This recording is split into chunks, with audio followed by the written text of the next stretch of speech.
Começar nossos trabalhos, efetivamente, vamos convocar a todos a que nos acompanhem mentalmente numa prece. Fechemos por alguns momentos nossos olhos físicos, deixando fluir as energias do nosso coração, olhando para o nosso interior e formando a figura em nossas mentes do Mestre Divino Jesus, ao qual tanto temos a agradecer pela sua incessante ação no bem, guiando esse planeta tão conturbado, por nossa própria culpa, é verdade, mas que Ele está sempre direcionando-nos para o caminho do bem e do amor. Muito obrigado, Mestre Divino, pela oportunidade de estarmos aqui, na carne, na vida, procurando trabalhar um pouquinho mais pelo nosso progresso. Muito obrigado pela presença dos teus mensageiros, nossos mentores amigos, que tanto fazem na casa de Jesus, como em tantos lugares no planeta, sempre nos induzindo ao bem, nos dando sugestões para melhorar em nossas vidas, para que possamos utilizar esses ensinamentos aqui recebidos para melhorar os nossos atos, a nossa forma de agir, os nossos sentimentos, que possamos construir sempre harmonia em nossos lares, dar amor a todos, entender a todos os que estão à nossa volta, como irmãos, filhos de um mesmo Pai, que merecem todo o nosso carinho e respeito. E onde chegar o sofrimento, Senhor, onde for inevitável perante os divinos códigos, que possa o teu pensamento de amor levar alívio, levar coragem para superar, e a certeza que nenhum sofrimento é eterno, que o nosso Pai Celestial é todo amor e deseja a nossa felicidade, que nós mesmos devemos construir através dos nossos atos, aprendendo a amar cada vez mais.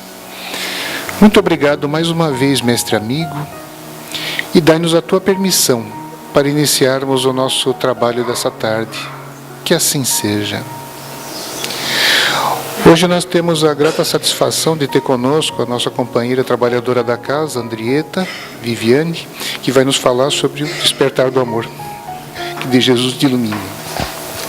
Boa tarde e um excelente início de noite. Que o amor do Mestre Jesus possa adentrar em nossos corações e fazer do nosso coração a sua morada definitiva. O amor. O amor. Este sentimento, tão declamado em prosas e versos, e tão cantado e decantado nas mais diversas canções e ritmos. Sentimento responsável por imensas felicidades, mas também por profundas tristezas.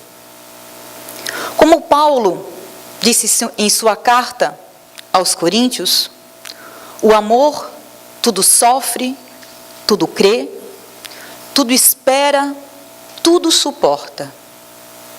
O amor é o sentimento mais puro e mais sublime que nós podemos ter e sentir.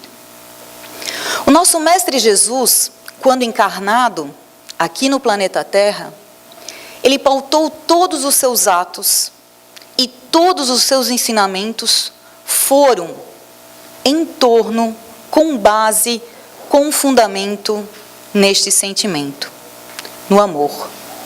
E por isso que podemos dizer que o seu legado, o legado que o nosso Mestre nos deixou, é um verdadeiro evangelho de amor. Jesus, através de seus ensinamentos, nos mostra que o amor é condição básica para a nossa felicidade presente, como também para a nossa felicidade futura. É um tesouro que quanto mais se divide, mais se multiplica e se enriquece à medida que se reparte. É tão importante esse sentimento que Jesus o recomenda até para os nossos adversários e para os nossos inimigos. Deixando claro que isto é necessário porque Deus ama a todos indistintamente. O amor, podemos dizer, que é um sentimento de essência divina. E como nos esclarece Fenelon, nas Instruções dos Espíritos, no capítulo 11, intitulado Amar ao Próximo como a Si Mesmo, Fenelon nos diz: desde o primeiro até o último, todos nós possuímos no fundo do nosso coração a chama desse fogo sagrado. Joana de Ângeles, a mentora espiritual de Divaldo Pereira Franco, em sua obra Amor Imbatível Amor, ela vem nos dizer que o amor é substância criadora e mantenedora do universo. E ela diz que o amor mais se agiganta em razão que mais se doa. Fixa-se com mais poder quanto mais se irradia. Nunca perece porque não se enfraquece. Assim como o ar é indispensável para a nossa existência orgânica, o amor é oxigênio para a alma, sem a qual se enfraquece e perde o sentido de viver. Joana ainda nos diz que o amor é imbatível, porque sempre triunfa sobre todas as vicissitudes e ciladas. Mas podemos pensar, que tipo de sentimento é esse? Ou melhor, que tipo de amor é esse que sempre triunfa e que é imbatível? Será que é aquele amor que sentimos muitas vezes, mas que não dura muito tempo? Um amor fugaz? Será que é esse que é o imbatível e que tudo suporta?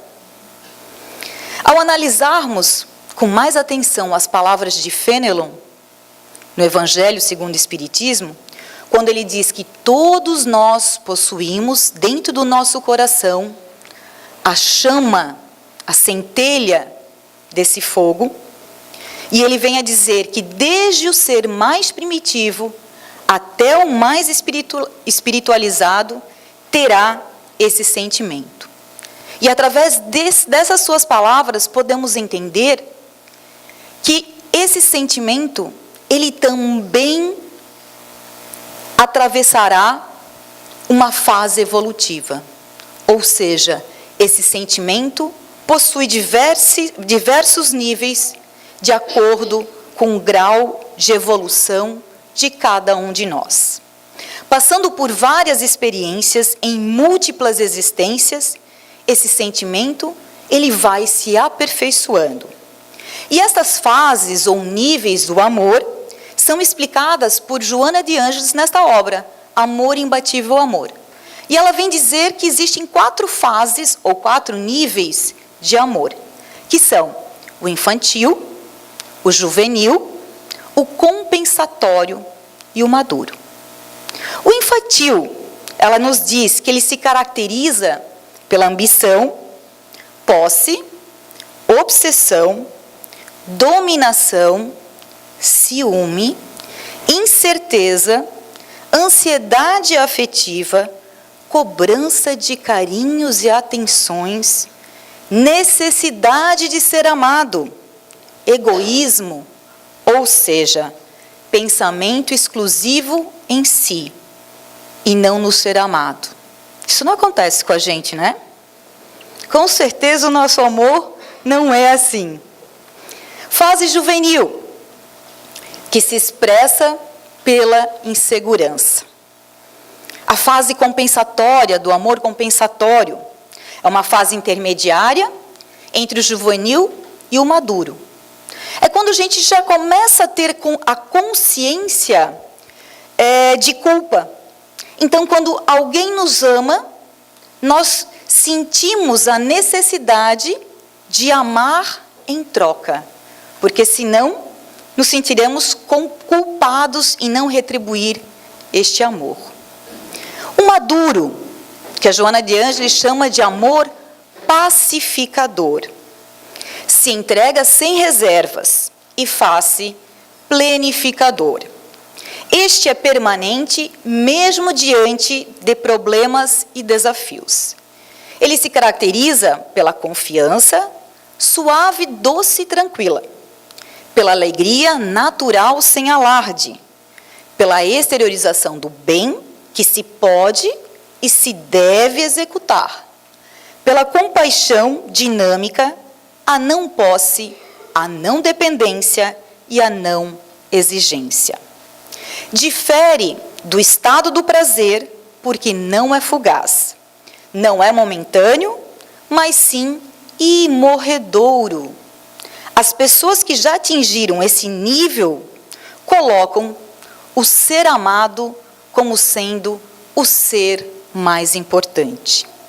Não se sentem diminuídos ou humilhados ao ceder a favor ou em prol da felicidade do ser amado.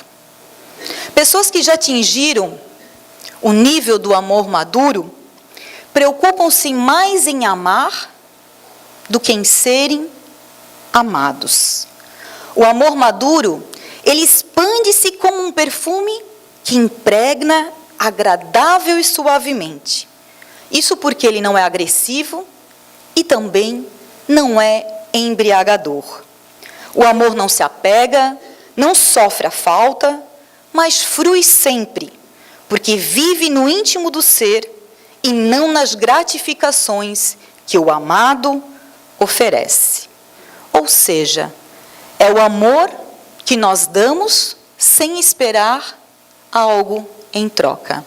O amor incondicional. Esse sentimento que na sua essência é doar-se, é entregar-se, sem esperar algo em troca. Em nossas relações habituais, no nosso dia a dia, com os nossos familiares, na nossa relação de trabalho e mesmo nas nossas relações em sociedade, nós não vamos observar um nível exato. Nenhum de nós está numa fase exata, específica do amor. Muitas vezes, exercemos um amor maduro. Em outras, ainda estamos naquela fase inicial do amor infantil, quando somos pegos por aquele sentimento de ciúme, posse, apego. E em outras vezes, ainda estamos exercendo o amor compensatório.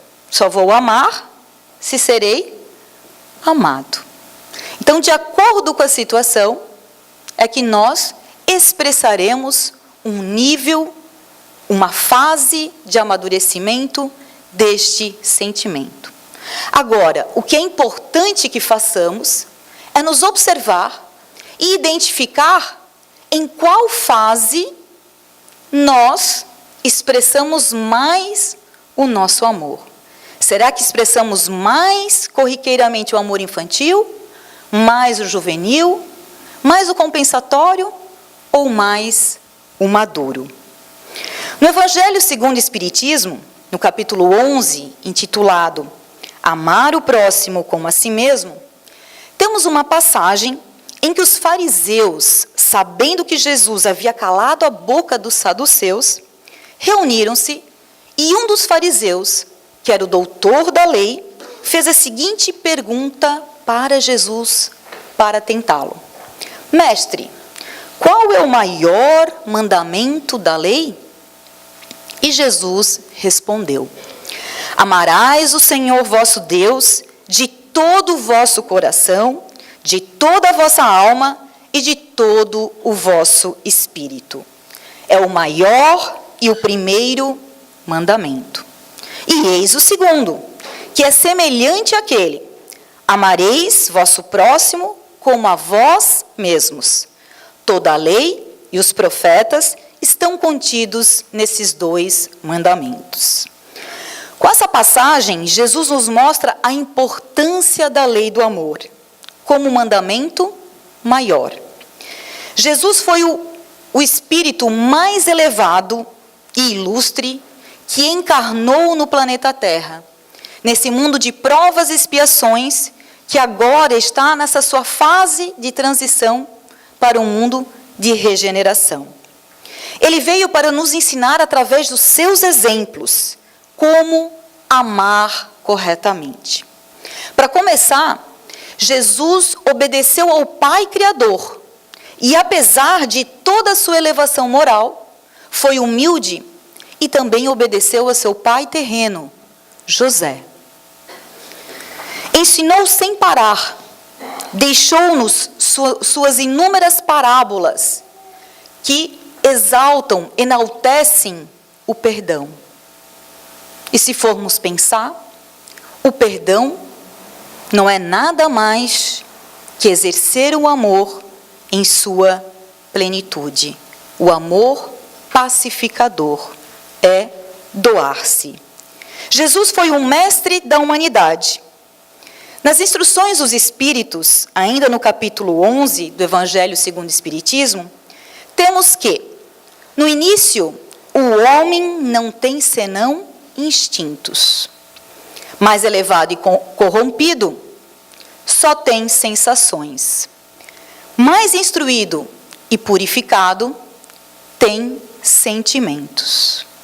Então, quanto mais evoluído, mais sentimento. E os Espíritos ainda vêm a nos dizer, e o ponto delicado do sentimento é o amor. Não amor, eles dizem, no sentido vulgar do termo, mas esse sol interior que condensa e reúne em seu foco ardente todas as aspirações e todas as revelações sobre-humanas. E os Espíritos ainda destacam que para avançar em direção ao nosso objetivo, qual que será que é o nosso objetivo na condição de espíritos imortais? Qual é o nosso objetivo? Nos melhorar, né? Melhorarmos, evoluirmos, até que um dia alcancemos a condição de espíritos puros. Um dia todos seremos anjos. Mas, para que a gente consiga essa evolução, para que nós tornemos anjos, precisamos do quê? Primeira coisa, é necessário que vençamos os nossos instintos em proveito dos sentimentos. Isto quer dizer, aperfeiçoar estes, sufocando os germes latentes da matéria. Portanto, devemos aprender a amar, e este aprendizado se dará segundo a nossa evolução. Porque, como nos esclarece no Livro dos Espíritos, nas questões 114 e 115, nossa progressão, a nossa evolução, ela se dá pelas nossas próprias ações, pelo nosso livre-arbítrio em nossas diversas existências, em nossas diversas reencarnações.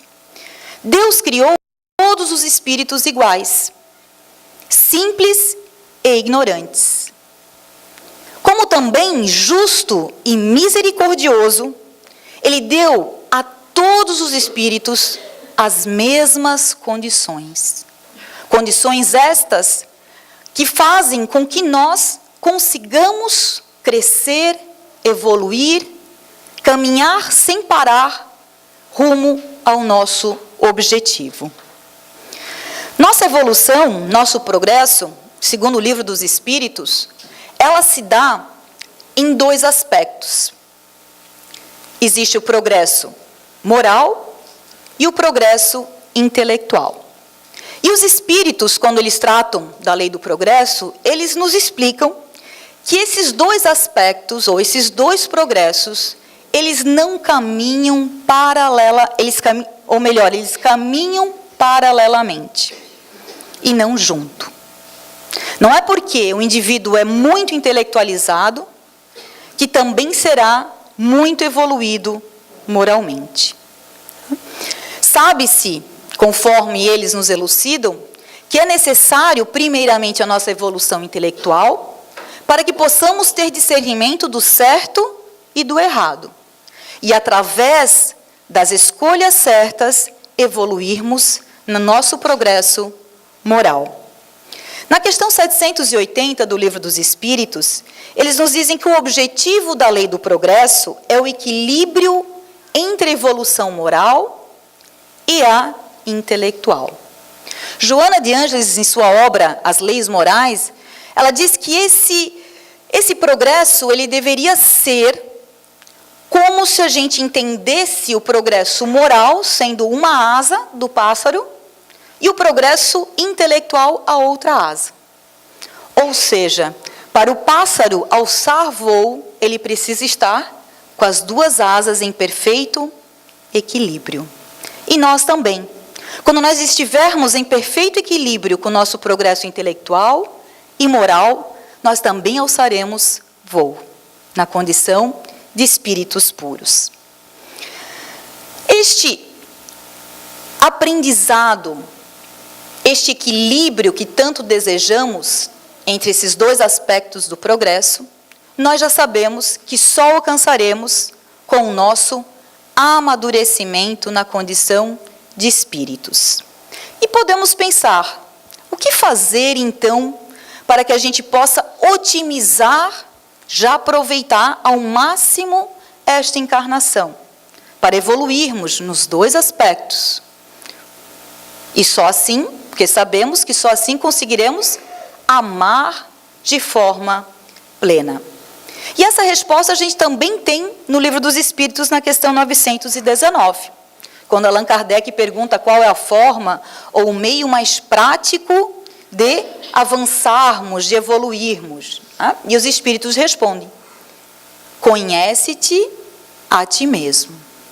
Ou seja, somente conhecendo a nós mesmos é que vamos despertar o nosso espírito na sua condição de ser imortal.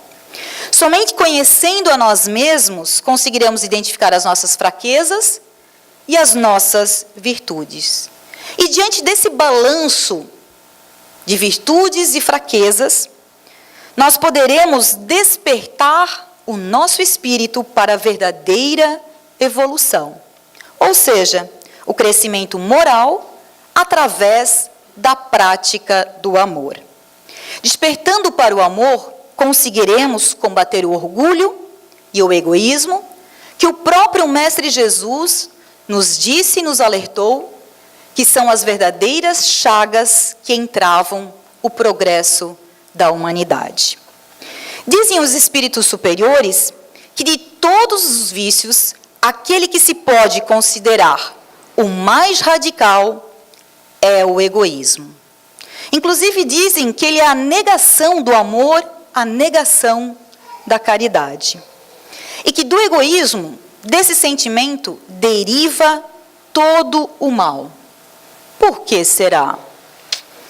Por que será que tudo de negativo, de sentimento inferior, provém do egoísmo?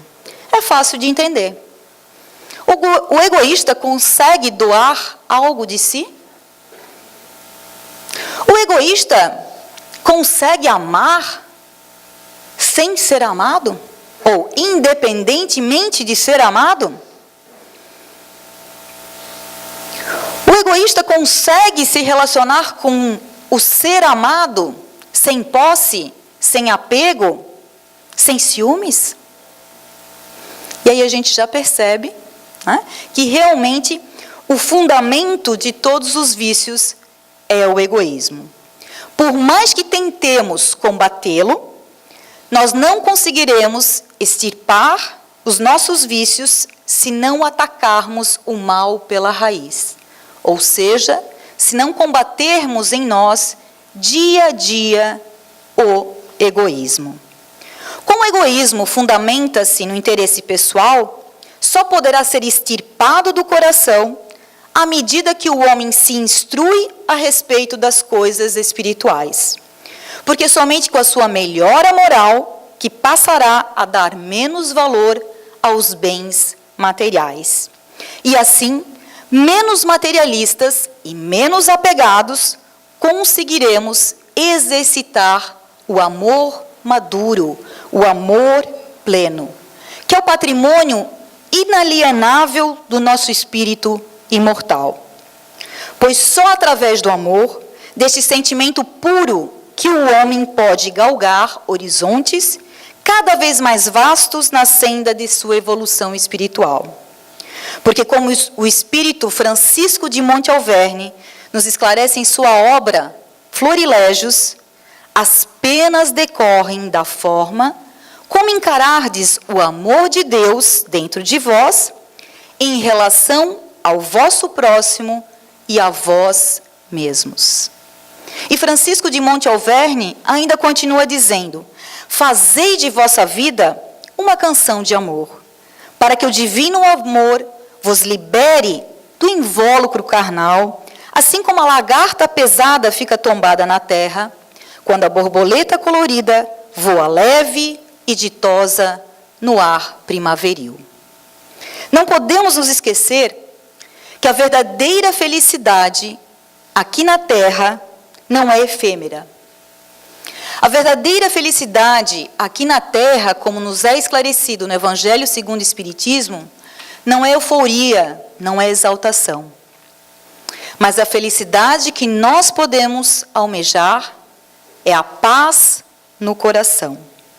E esta paz no coração, que é aquele sentimento de completude, de equilíbrio, nós só alcançaremos praticando o amor, praticando a caridade e amando de forma incondicional. Citando Joana de Ângeles, em Amor Imbatível Amor, podemos dizer que o amor deve ser sempre o ponto de partida de todas as aspirações e a etapa final de todos os anelos humanos. O clímax do amor se encontra naquele sentimento que Jesus ofereceu à humanidade e prossegue doando, na sua condição de amante e não de amado. Vejamos que exemplo, né? Sermos todos, que possamos todos ser amantes e não amados, independente da condição de amados. Portanto, que possamos, diante desses pequenos esclarecimentos, refletir.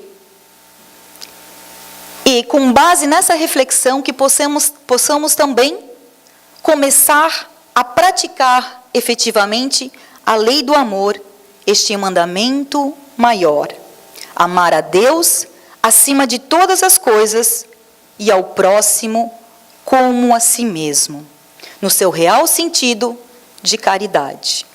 E o que é caridade? O próprio Mestre nos esclareceu e nos ensinou, que é a prática da indulgência, da benevolência e do perdão. Ou seja, nos doando. Como Chico Xavier sempre dizia, mesmo que não seja possível fazer um novo começo, sempre é possível que façamos um novo fim. Que possamos ficar atentos no nosso dia a dia para perceber que tipo de amor mais nós expressamos. Que possamos a cada dia evoluir, fazer com que este sentimento cresça, evolua e que consigamos cada vez mais amar de forma incondicional. Não pensando em nós mesmos, mas pensando em nosso próximo. Pois na condição de espíritos imortais, sabemos que fazemos parte de uma família universal. E nesta família universal, todos somos irmãos. Todos devemos nos amar. Todos devemos nos perdoar. Todos devemos enaltecer as coisas positivas do nosso irmão, ou seja, praticar a indulgência. Todos nós precisamos realmente praticar a caridade. A caridade não no sentido de doar aquilo que detemos de empréstimo de Deus, nossas coisas materiais, mas que possamos praticar a caridade doando aquilo que realmente é nosso. O nosso tempo, o nosso trabalho,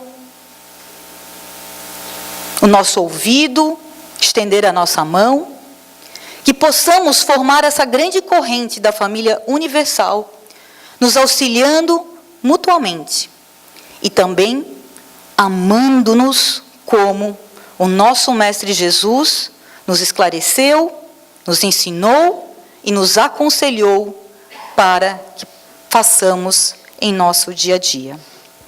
Para finalizarmos, iremos exaltar a carta de Paulo aos Coríntios, pois de tão linda que ela é, a forma como ele fala do amor. Ainda que eu fale a língua dos homens e dos anjos, se não tiver amor, serei igual a bronze que soa ou a símbolo que retine. Ainda que eu tenha o dom de profetizar e conheça todos os mistérios e toda a ciência, e ainda que eu tenha tamanha fé a ponto de transportar montanhas, se não tiver amor, nada serei. E ainda que eu distribua os meus bens aos pobres, e ainda que eu entregue meu próprio corpo para ser queimado, se eu não tiver amor, nada disso aproveitarei. O amor é paciente, é benigno.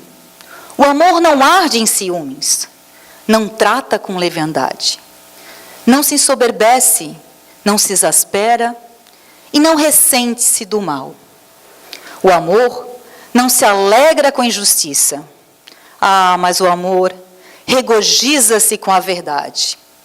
Tudo sofre, tudo crê, tudo espera, tudo suporta. O amor jamais acaba. Havendo profecias, desaparecerão.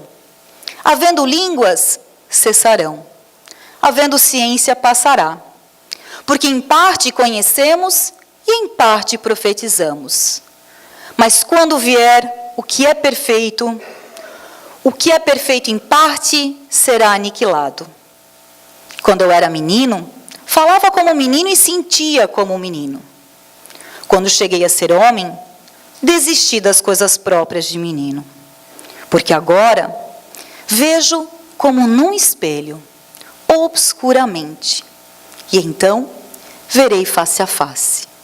Agora conheço em parte. E então conhecerei como sou conhecido. Agora, pois, permanecem a fé, a esperança e o amor. Estes três, porém o maior deles é o amor. Muito obrigada e que o Mestre Jesus abençoe a todos nós.